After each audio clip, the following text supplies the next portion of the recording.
नमस्कार, मैं दिव्या श्रीवास्तव। आप देख रहे हैं सुनो टाइम्स। आज हमारे साथ है कांग्रेस मीडिया प्रवक्ता अंश अवस्थी, जिनसे हम बात करेंगे कुछ अहम मुद्दों को लेकर के।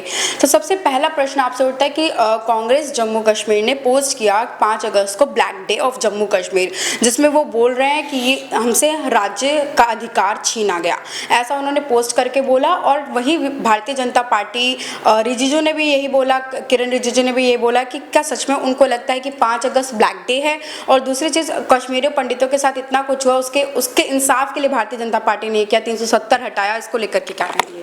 देखिए, भारतीय जनता पार्टी हमेशा झूठ बोलती है।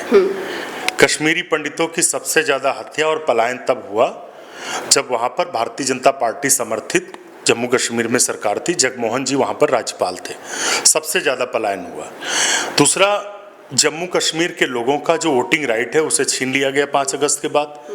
आज तक 370 के जिसके कुछ प्रोविजन हटाए हैं, और ये झूठ बोलते हैं कि हमने 370 हटाया है। सच्चाई ये है कि 370 की तमाम उपधाराएं थीं जिनको कांग्रेस के समय भी डाइल्यूट किया गया था, बीजेपी ने भी उसमें से कुछ डाइल्यूट की हैं, लेकिन हमने कभी किसी का वोटिंग राइट नहीं छीटा। भारत का संविधान लोगों को वोट डालने का अधिकार देता है। क्या 370 का जो प्रोविजन कह रहे हैं हटाया है, उसके बाद क्या टेररिस्ट एक्टिविटी रुक गई? कितने लोग वहां पर जाकर बसे, ये सबसे बड़ा सवाल है इस समय बेरोजगारी और महंगाई के दौर में।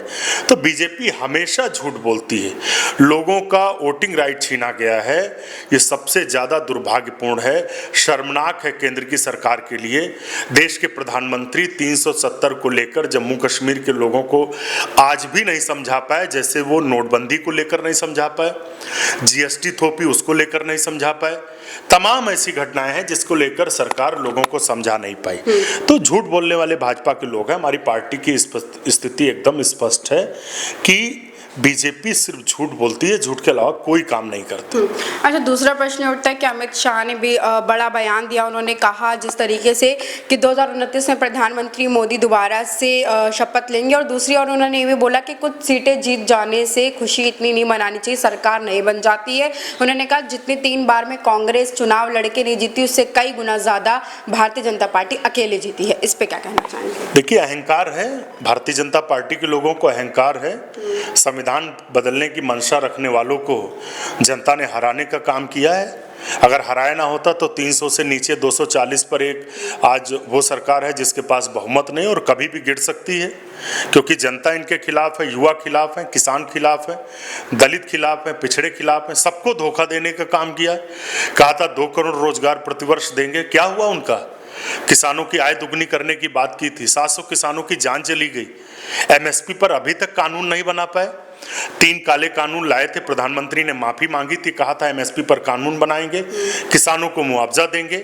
तो बीजेपी के नेता, स्वयं प्रधानमंत्री, देश के गृह मंत्री देश के सामने अहंकार पूर्व रवैये के साथ झूठ बोल रहे हैं। जनता आने वाले समय में इनको सबक सिखाएगी, जिसकी शुरुआत अभी जो हमारे 5 राज्यों के चुनाव होने जा रहे हैं उसमें होगी, उत्तर प्रदेश में उपचुनाव में होगी, और 2027 में मुख्य चुनाव में विधानसभा में होगी। लेकिन एक बात तय है कि पूरे देश में जो मुहिम राहुल गांधी जी ने जगाई, भारत जोड़ो यात्रा के माध्यम से, भारत जोड़ो न्याय यात्रा के माध्यम से 10,700 किलोमीटर की यात्रा उन्होंने की इस देश की एकता अखंडता को जोड़ने के लिए। देश के प्रधानमंत्री कुछ वोटों से जीतते जीतते जीत पाए। राहुल गांधी को देश में सबसे ज्यादा वोटों से जीतने का कुछ चुनिंदा नेताओं में अवसर मिला। तो जनता अपना आशीर्वाद हमें दे रही है।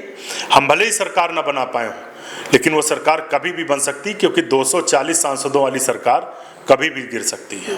अच्छा, सवाल ये भी है, और ये सबसे मुख्य सवाल है, आम जनता की सुरक्षा का सवाल है। रेल मंत्री क्यों नहीं जो सुविधाएं हैं रेल को क्यों नहीं दे पा रहे हैं? जिस तरीके से डेली सुनने को आता है, चाहे वो आंध्र प्रदेश हो, चाहे वो जो बिहार हो, चाहे मतलब कहीं हर जगह आपको अभी देखने को मिल रहा होगा कि कहीं डिब्बे पलट रहे हैं, कहीं पर आग लग गई है ट्रेनों में। तो ये ट्रेन से पटरी ट्रेन से उतर गई, क्या सब चल रहा है इसको लेकर के? और फिर बोलते हैं रेल मंत्री कि जिस तरीके से बड़े बड़े शहरों में छोटी छोटी घटना होती रहती है, क्या है? सत्ता का अहंकार है। मैंने पहले ही कहा आपको कि अहंकार में मंत्री जिनकी अपनी जिम्मेदारियां हैं, दायित्व हैं, उनको भूलकर वो सिर्फ बयानबाजी करने में लगे हुए हैं। हम तो कहते हैं कि रेल मंत्री जी कवच की बात कर रहे थे, कवच का डेमो दे रहे थे। उसके बाद तमाम घटनाएं हुई, आंध्र प्रदेश में हुई, उत्तर प्रदेश में हुई, और हजारों लोगों की जान गई है रेल मंत्री के अपने इनके कार्यकाल में। लेकिन दुर्भाग्य है कि आज भारतीय जनता पार्टी के पास कोई ऐसे अनुभवी समझदार मंत्री नहीं है जो रेल की सुरक्षा पर काम करते, जो रेल का बजट कांग्रेस सरकार में था उसको घटाने का काम किया है, जो रेल में आम यात्री चलते हैं, देश के जो आम लोग रेल को यात्रा का एक मजबूत सशक्त माध्यम मानते हैं, उनको कमजोर करके रेल का निजीकरण किया जा रहा है। प्रधानमंत्री जी बड़ी बड़ी बातें करते, वो कहते हैं कि हम गरीब के घर से आए हैं, लेकिन गरीब को इस रेल से, इस देश से हटाने मिटाने में तुली हुई है सरकार। ऐसी नीतियां बनाई जा रही हैं कि इससे जो आम यात्री है वो जहाज तो छोड़िए रेल में भी सफर न कर सके और अपनी जान की परवाह खुद करे। ये जो अहंकार है जनता इसे तोड़ेगी, क्योंकि अहंकार ईश्वर का भोजन है और अहंकार किसी का नहीं रहा, रावण का नहीं रहा तो रेल मंत्री का भी नहीं रहेगा। और ये बात कहकर उन्होंने देश के 130 करोड़ लोगों का मजाक उड़ाया है कि बड़े बड़े शहरों में छोटी छोटी घटनाएं होती हैं, 10 लोगों की जान जा रही, 100 लोगों की जान जा रही, 200 लोगों की जान जा रही, आपको मजाक लगता है?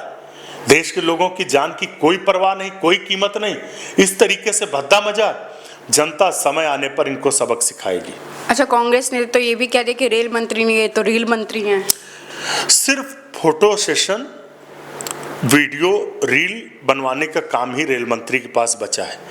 यदि वाकई वो जिम्मेदार होते, लाल बहादुर शास्त्री जी रेल मंत्री थे, उत्तर प्रदेश में एक रेल घटना हो गई, उन्होंने इस्तीफा दिया अपनी नैतिक जिम्मेदारी समझते हुए। भारतीय जनता पार्टी के नेताओं में अहंकार, बेशर्मी की पराकाष्ठा है। हजारों लोगों की जान जा रही, वो उस पर काम करने के बजाय, इस्तीफा देने के बजाय इस तरीके से और जनता का मजाक उड़ा रहे हैं कि बड़े घटनाओं में छोटी घटनाएं होती रहती बड़े शहरों में। जनता ये सब दूर से देख रही है। जैसे इस बार भाजपा को हराने का काम किया है, 2029 में इनका सफाया करेगी और 2029 से पहले ही भाजपा का सफाया होगा। 2027 को लेकर क्या बोलना चाह रहे हैं? 2027 को लेकर स्थिति एकदम स्पष्ट है। इंडिया गठबंधन को 2024 के चुनाव में इस प्रदेश के युवाओं ने, किसानों ने, आम आदमी ने, महिलाओं ने, दलितों, पिछड़ों सभी ने वोट किया है, अल्पसंख्यकों ने वोट किया है।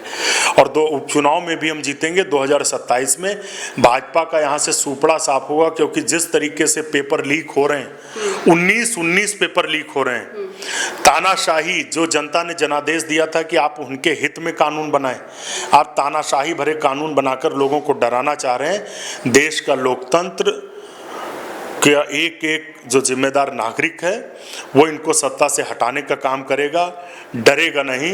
राहुल गांधी जी ने जो एक मुहिम छेड़ी है, डरो मत, लोगों को मोहब्बत का संदेश दिया है, वो कायम होगा। भाजपा का अहंकार और भाजपा की तानाशाही हारेगी। ठीक है, देखिए हमारे साथ अंशु अवस्थी, जिनसे हमने बात करी देश के कुछ अहम मुद्दों को लेकर के। इन्होंने कहा कि जिस तरीके से भारतीय जनता पार्टी अपना घमंड दिखा रही है वो जल्द ही टूटेगा, देश में इंडिया अलायंस की सरकार बनेगी। बने रहे सुनो टाइम्स के साथ। कैमरामैन ऋषभ के साथ मैं दिव्या श्रीवास्तव, धन्यवाद।